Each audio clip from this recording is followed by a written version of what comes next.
Lagot ka ngayon, Franz Castro. Pag-usapan naman po natin si Franz Castro na feelingera sa Kongreso. Akala mo sobrang talino niya. Yung bang feeling na inaapi niya yung mga Duterte dahil lang sa kanyang sariling interes. Ang mga Duterte ay sila yung mga sikat. Hindi lang yung sikat. Sikat sila sa mabuting asal. Sikat sila sa may isang salita. Sila din yung nagpatubad sa lahat ng mga bagay na nabago ang Pilipinas. Kaya laking pasasalamat ang mga taong bayan sa mga Duterte family at sa mga Duterte administrasyon dahil binago nila ang Pilipinas. Not like before, way back previous year, mga nakalipas na administrasyon. Hindi ko naman po lahatan na yung based on my observation lang po. Si Duterte lang ang nagpa-implement ng drug on war. Tapos nung nagpa-implement siya ng drug on war, nagkitaan po natin ng Pilipinas na may peaceful. Pwede kang maglakad sa gabi kahit wala kang dala-dalang kung ano-ano. Yung napaka-safety mo.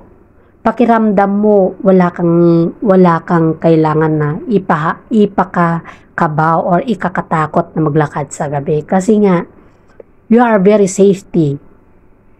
Pangalawa, sa kagaya kung OFW din na pabalik-balik sa Pilipinas, palipad-lipad.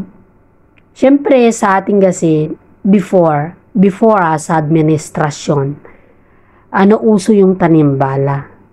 Ang isipin na lang po natin na sino ba naman may gusto na taniman ka ng bala na ikaw ay inosente para lang pagpestahan or para lang pagpirahan ka.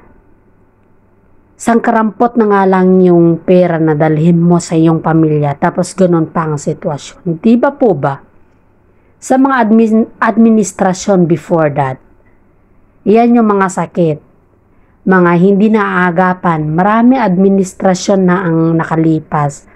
Pero, ito lang masasabi ko, only Duterte administrasyon lang ang nakasagot sa problema ng mga kapwa kong OFW. Believe it or not, sa mga tanim-tanim bala na yan, ilang administrasyon na ang lumipas, ni walang nakaresolba dyan. Si Duterte lang, takot na takot sila kay Duterte kasi nga may isang salita si Duterte na binibitawan para sa publiko. At hindi lang yan para sa publiko, para tayo'y maging isang mabuting tao.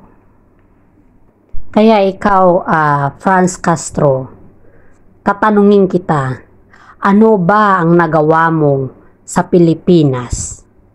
Sa tagal mo na sa Kongreso, ano ba ang pinasamong batas? Or di kaya, ano yung mga project mo sa taong bayan?